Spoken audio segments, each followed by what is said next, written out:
Avatar's Seven Havens leaks round 1 million. Here we go. I originally wasn't going to talk about this because apparently I hate money, but due to high demand, here I am. So essentially, this article by Night Edge Media is providing more context from the earlier leaks all the way back in 2024. For example, in the earlier leaks, we were told that the world blames Korra for the cataclysm, and the people in the Avatar world are scared of her and they hate her. But we never knew why we knew this information, we just kind of accepted it. But now in this article, we know where this information actually comes from. In the first episode, there was a Korra hate parade reminiscent of the Avatar Day episode. I did hit up one of the audience testers that had contacted me a while back, and they told me that everything in this article was true, and then they gave me some even finer details that I'm gonna share with you guys. So let's get into it. The article starts off by giving you guys a bit of a backstory behind the leaks. You guys know the situation if you followed this channel. Night Edge Media was the first to post about the leaks. I confirmed that I had seen them. You know, an audience tester contacted me at this point over a year ago now. Night Edge Media was the first to post about it. Then on 4chan, someone leaked completely different storyboards and concept art to the public. You guys know the deal. Everyone called those fake. But then on the 20th anniversary of Avatar, Seven Havens was confirmed to be real, and the plot synopsis lined up perfectly with the leaks. Pretty much word for word. And then, what do you know, San Diego Comic-Con comes around, and the first look of the show is exactly the same as the leaks. Following earlier art leaks this year, we have learned that Pavi's long-lost twin sister is named Nisha. So where is Nisha when the series begins if Pavi is the homeless twin? As previously reported and confirmed by Avatar Studios, the world hates the Avatar following the events of The Legend of Korra. Due to a cataclysmic event with Avatar Korra, the world is now a post-apocalyptic wasteland. The show will have a throwback reference to Avatar Day in the earlier episodes. There will be plays dedicated to the hatred of Korra through propaganda. Personally, I think it would be so much cooler if Korra intentionally destroyed the world and had a good reason for it.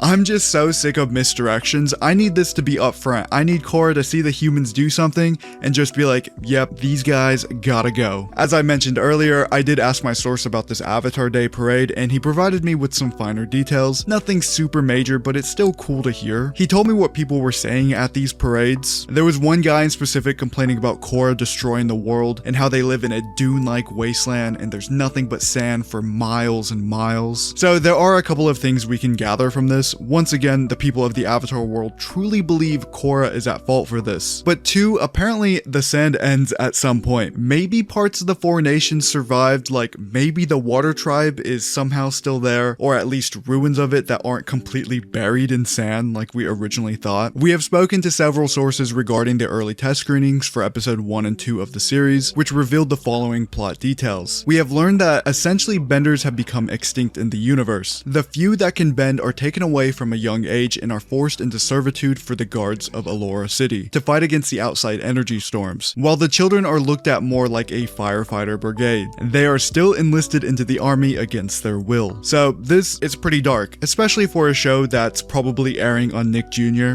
Joking, I hope, although I did see that the person overseeing the Nick Jr. slate had Avatar Seven Havens listed under the projects they're working on, so hopefully it's not a Nick Jr. show, but you know, you never know. Anyway, no, this is pretty dark. Bending, once this spiritual and beautiful art that served as an extension of yourself, has now become something rare, dangerous, and even exploitable. The fact that benders are nearly extinct changes the entire structure of the Avatar world almost as much as the cataclysm itself. Child benders are forced into servitude. That has echoes of real-world dystopias, but reimagined in an Avatar way as firefighters protecting their city. They could easily go the Naruto route here, super kid-friendly on the surface, but I don't think they'll do that. We learn that Jae first comes into contact with Pavi outside of Allura City. Due to an altercation, Pavi is shown using earthbending to escape Jae. He realizes that she must be taken in and forced into servitude along with all of the other child benders. After chasing Pavi, they end up in some ancient ruins where Jae gets stuck.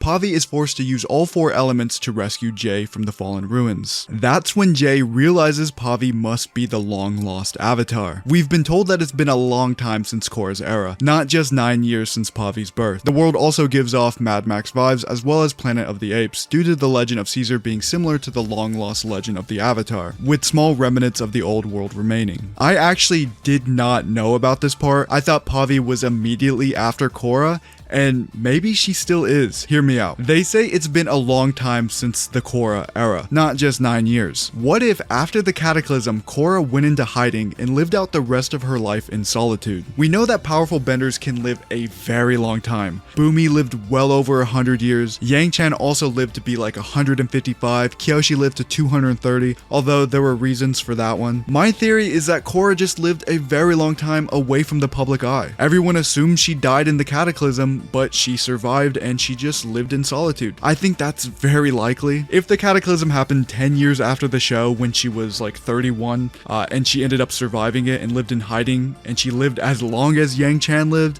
she could have died a whole 120 years after the cataclysm. That would explain why they think there's such a huge gap between avatars, but that's just my personal theory. Jae becomes friends with Pavi and brings her back to his high command, Captain Karthik, in Allura City. Captain Karthik is the leader of the guards in Allura City. He is directly responsible for overseeing all children benders in their role as the city's defender against the energy storms. When Jae presents Pavi to Karthik, he is immediately confused. How can this young girl be the avatar when he already has the avatar? Enter Nisha. Now, I can provide just a little bit more context here. Captain Karthik is also keeping Nisha a secret. The world doesn't know Nisha is the avatar, so when Jae comes across Pavi bending all 4 elements, he thinks he discovered the long-lost avatar. He believes he found the savior of the world, but when he brings her to Captain Karthik, saying, "I found the avatar," Captain Karthik's like, "How is that possible? Because I already have the avatar." Man, that goes hard. I don't care how fanficky people say this sounds, I like that. Imagine watching this live for the first time, not knowing anything about Nisha, not knowing anything about twin avatars. You're along for the ride with Jae, you think this is the avatar, then a cliffhanger hits, confusion sets in. What, are my eyes deceiving me? Did we not just see her bend all 4 elements? It just sounds like a lot of fun to watch. Nisha has long been hiding in the care of the White Lotus and Captain Karthik. He knows his duty is to have all children benders enlist in the army, but for some reason he doesn't turn in Nisha, even though he has been told his entire life since his childhood that the avatar is evil due to whatever major events happened with Avatar Korra. As we previously reported, Nisha was brought into captivity with the White Lotus after she was separated from Pavi at a young age. However, Nisha was still living in relative comfort compared to Pavi. She is also known to possess the ability to bend all 4 elements and is trained in secret like Korra until she came of age. Karthik feels responsible for protecting her from the world and keeps her hidden her entire life. Karthik is expected to have a flashback episode in season 2 about his upbringing in a world without the avatar. As reported earlier, Nisha has both of her legs compared to Pavi, who is an amputee. She is also way more outgoing and aggressive than Pavi and is always ready for a fight, though not necessarily evil as some might suggest. Kinda sounds like Pavi is Aang and Nisha is Korra. So at this point, Nisha and Pavi are both 9 years old and can both bend multiple elements. An early theory that a lot of fans came up with, including myself, was that Pavi had Rava due to her name and color schemes, and Nisha had Vatu for the same exact reasons. But the fact that they can both bend all 4 elements means there's probably another explanation. We did actually go over the Captain Karthik stuff in this video right here, but essentially a casting call went out for season 2 of Seven Havens. This is a flashback episode dedicated to Captain Karthik questioning the world around him. It honestly reminds me a lot of Erwin from Attack on Titan. Finally, an energy storm hits the city. When the 2 sisters meet, they are both given weird visions about their past, and that's what kicks off the remaining plot of the series. The 2 sisters are reunited and go on a journey with Jae to discover how they are both the Avatar and what really happened to Korra. They both have identical cat monkey animal companions, Geet and Ruhi.